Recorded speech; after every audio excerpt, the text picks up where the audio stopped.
Hi friends, Nandini ಕಿಚನ್ಗೆ ಸ್ವಾಗತ. ಇವತ್ತು ನಾನು ತುಂಬ ರುಚಿಕರವಾದಂಥ ಮೈಸೂರು ಸ್ಟೈಲ್ ಮೊಳ್ಳೆ ಹುಳಿಕಾಳು ಸಾಂಬಾರು ಮಾಡೋದು ಹೇಗೆ ಅಂತ ತೋರಿಸ್ಕೊಡ್ತೀನಿ ಬನ್ನಿ. ಇದಕ್ಕೆ ಬೇಕಾದಂಥ ಪದಾರ್ಥಗಳು: ಮೊಳಕೆ ಕಾಳು, ಆಲೂಗೆಡ್ಡೆ, ಬದನೆಕಾಯಿ, ಮಸಾಲೆಗೆ ಈರುಳ್ಳಿ, ಕೊತ್ತಂಬರಿ ಸೊಪ್ಪು, ತೆಂಗಿನಕಾಯಿ, ಟೊಮೊಟೊ, ಸ್ವಲ್ಪ ಶುಂಠಿ, ಇಷ್ಟನ್ನು ತಗೊಂಡಿದ್ದೀನಿ. ಈಗ ಇದಕ್ಕೆ ನಾನು ಸ್ವಲ್ಪ ಎಣ್ಣೆ, ಉಪ್ಪು, ಅಚ್ಕಾರದ ಪುಡಿ, ಧನಿಯಾ ಪುಡಿ, ಹುರ್ಗಡ್ಲೆ, ಲವಂಗ ತೊಗೊಂಡಿದ್ದೀನಿ. ಈಗ ನಾನು ಒಂದು ಮಿಕ್ಸಿ ಜಾರ್ ತೊಗೊಳ್ತೀನಿ. ಇದಕ್ಕೆ ಸ್ವಲ್ಪ ತೆಂಗಿನಕಾಯಿ, ಈರುಳ್ಳಿ, ಶುಂಠಿ, ಕೊತ್ತಂಬರಿ ಸೊಪ್ಪು, ಹುರ್ಗಡ್ಲೆ, ಲವಂಗ, ಟೊಮೊಟೊ ಸೇರಿಸ್ಕೊಂಡು ಚೆನ್ನಾಗಿ ರುಬ್ಕೊಳ್ತೀನಿ. ಇದನ್ನು ನುಣ್ಣಗೆ ನೋಡಿ, ಈ ರೀತಿ ಪೇಸ್ಟ್ ಮಾಡ್ಕೋಬೇಕು ಚೆನ್ನಾಗಿ. ನಾನೀಗ ಒಂದು ಕುಕ್ಕರ್ನ ಬಿಸಿ ಮಾಡ್ಕೊಳ್ತೀನಿ. ಇದಕ್ಕೆ ನಾನು ಎಣ್ಣೆ ಸೇರಿಸ್ಕೊಳ್ತೀನಿ. ಇದನ್ನು ಚೆನ್ನಾಗಿ ಬಿಸಿ ಆಗೋಕ್ಕೆ ಬಿಡಬೇಕೀಗ. ನೋಡಿ, ಎಣ್ಣೆ ಕಾದಿದೆ. ಇದಕ್ಕೆ ನಾನು ಕಟ್ ಮಾಡಿ ಇಟ್ಕೊಂಡಿರೋ ಒಂದು ಈರುಳ್ಳಿನ ಸೇರಿಸ್ಕೊಳ್ತೀನಿ. ಇದನ್ನು ಕೂಡ ಚೆನ್ನಾಗಿ ಫ್ರೈ ಮಾಡ್ಕೋಬೇಕು. ನೋಡಿ, ಈ ರೀತಿ ಚೆನ್ನಾಗಿ ಫ್ರೈ ಮಾಡ್ಕೋಬೇಕು ಈರುಳ್ಳಿನ. ಈ ರೀತಿ ಕೆಂಪಿಗೆ ಆಗೋವರೆಗೆ ಸ್ವಲ್ಪ ಫ್ರೈ ಮಾಡಿಕೊಂಡ್ರೆ ಸಾಕು. ಈಗ ನಾನು ಇದಕ್ಕೆ ಮೊಳಕೆ ಕಾಳನ್ನ ಸೇರಿಸ್ಕೊಳ್ತೀನಿ.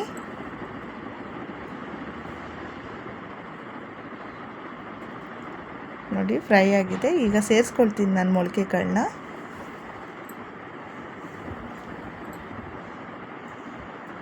ಕಾಳೆಲ್ಲ ಸೇರಿಸ್ಕೊಂಡ್ಮೇಲೆ ಚೆನ್ನಾಗಿ ಇದನ್ನು ಎಣ್ಣೆಲಿ ಫ್ರೈ ಮಾಡಬೇಕು. ಈ ರೀತಿ ಎಣ್ಣೆಯಲ್ಲಿ ಚೆನ್ನಾಗಿ ಫ್ರೈ ಮಾಡ್ಕೋಬೇಕು.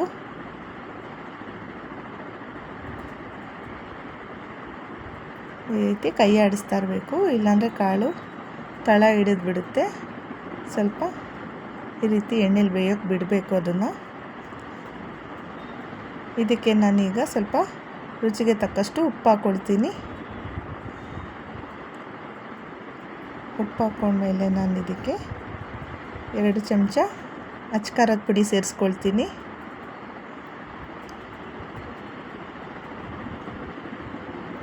ಎರಡು ಚಮಚ ಧನಿಯಾ ಪುಡಿನ ಕೂಡ ಸೇರಿಸ್ಕೊಳ್ತೀನಿ. ನೋಡಿ, ಸಮ ಪ್ರಮಾಣದಲ್ಲಿ ತಗೋಬೇಕು, ಆಗ ಕರೆಕ್ಟಾಗುತ್ತೆ ನಿಮಗೆ. ಈ ಅಳತೆಯಲ್ಲಿ ಮಾಡಿಕೊಂಡ್ರೆ ಸಾರು ತುಂಬ ರುಚಿಯಾಗಿರುತ್ತೆ. ಇದನ್ನು ಕೂಡ ಎಣ್ಣೆಲಿ ಈ ರೀತಿ ಫ್ರೈ ಮಾಡ್ಕೋಬೇಕು. ನೋಡಿ, ಈ ರೀತಿ ಫ್ರೈ ಮಾಡಬೇಕು. ಇದನ್ನು ಹಾಗೆ ಸ್ವಲ್ಪ ಬಿಡಬೇಕು. ಇದಕ್ಕೆ ನಾನೀಗ ಕಟ್ ಮಾಡಿ ಇಟ್ಕೊಂಡಿರೋಂಥ ತರಕಾರಿನ ಸೇರಿಸ್ಕೊಳ್ತೀನಿ. ನೋಡಿ, ಬದನೆಕಾಯಿನ ಸೇರಿಸ್ಕೊಳ್ತಾ ಇದ್ದೀನಿ. ಆಲೂಗೆಡ್ಡೆನ ಕೂಡ ಸೇರಿಸ್ಕೊಳ್ತೀನಿ. ಇದ್ರ ಜೊತೆ ನೀವು ಕ್ಯಾಪ್ಸಿಕಮ್ ಕೂಡ ಇದ್ದರೆ ಸೇರಿಸ್ಕೊಳ್ಬೋದು, ತುಂಬ ಚೆನ್ನಾಗಿರುತ್ತೆ. ಇದನ್ನು ಕೂಡ ಎಲ್ಲ ಒಂದ್ಸಲ ಈ ರೀತಿ ಮಿಕ್ಸ್ ಮಾಡ್ಕೊಳ್ತೀನಿ. ನೋಡಿ, ಈ ರೀತಿ ಮಿಕ್ಸ್ ಮಾಡ್ಕೋಬೇಕು. ಈ ರೀತಿ ಚೆನ್ನಾಗಿ ಮಿಕ್ಸ್ ಮಾಡ್ಕೊಂಡ್ಮೇಲೆ ನಾನು ಇದಕ್ಕೆ ಈಗ ರುಬ್ಬಿಟ್ಕೊಂಡಿರೋಂಥ ಮಸಾಲೆನ ಸೇರಿಸ್ಕೊಳ್ತೀನಿ.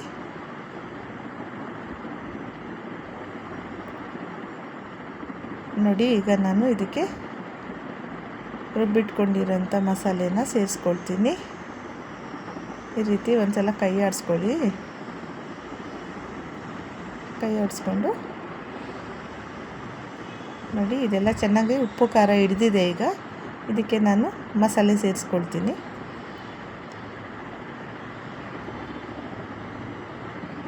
ಈ ಮಸಾಲೆನ ಸೇರಿಸ್ಕೊಂಡು ಇದನ್ನು ಕೂಡ ಚೆನ್ನಾಗಿ ಹಸಿ ವಾಸನೆ ಹೋಗೋವರೆಗೆ ಮಿಕ್ಸ್ ಮಾಡ್ಕೋಬೇಕು. ಈ ಥರ ಈ ರೀತಿ ಚೆನ್ನಾಗಿ ಫ್ರೈ ಮಾಡಿಕೊಂಡಷ್ಟು ನಿಮಗೆ ಸಾರು ತುಂಬ ಚೆನ್ನಾಗಿರುತ್ತೆ.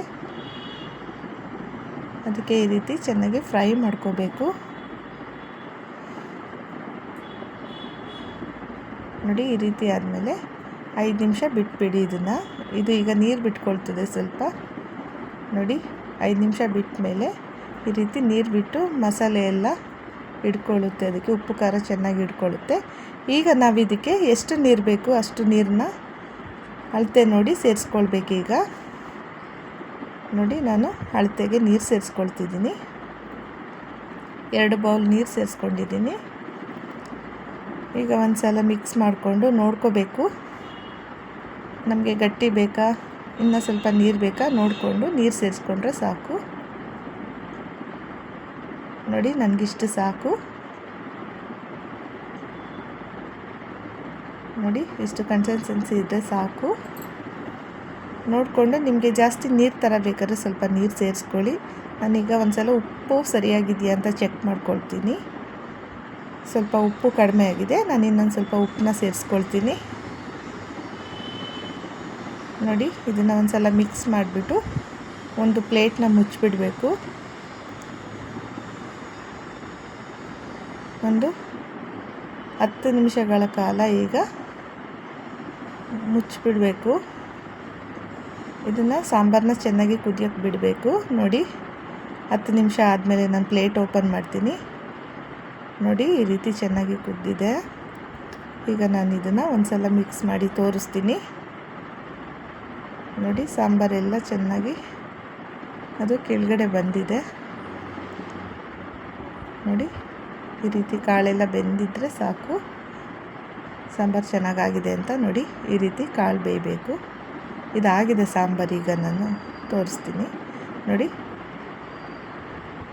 ಎಲ್ಲ ಗಟ್ಟಿಯಾಗಿದೆ. ಈ ರೀತಿ ಸಾಂಬಾರು ಮುದ್ದೆಗೆ, ಚಪಾತಿಗೆ, ಅನ್ನಕ್ಕೆ ಎಲ್ಲದಕ್ಕೂ ತುಂಬ ಚೆನ್ನಾಗಿರುತ್ತೆ. ನೀವು ಕೂಡ ಒಂದು ಸಲ ಮನೇಲಿ ಮಾಡ್ಕೊಂಡು ತಿನ್ನಿ. ಇದು ಮೈಸೂರು ಸ್ಟೈಲ್ ಸಾಂಬಾರು ನಾನು ತೋರಿಸ್ತಾ ಇರೋದು. ಈ ಮೊಳಕೆ ಕಾಳು ಸಾಂಬಾರು ಇಷ್ಟ ಆದರೆ ಲೈಕ್ ಮಾಡಿ, ಶೇರ್ ಮಾಡಿ, ಸಬ್ಸ್ಕ್ರೈಬ್ ಮಾಡೋದನ್ನು ಮಾತ್ರ ಮರಿಬೇಡಿ. ಇಷ್ಟೊತ್ತು ನನ್ನ ಚಾನಲ್ ನೋಡಿದ್ದಕ್ಕೆ ಥ್ಯಾಂಕ್ ಯು ಸೋ ಮಚ್.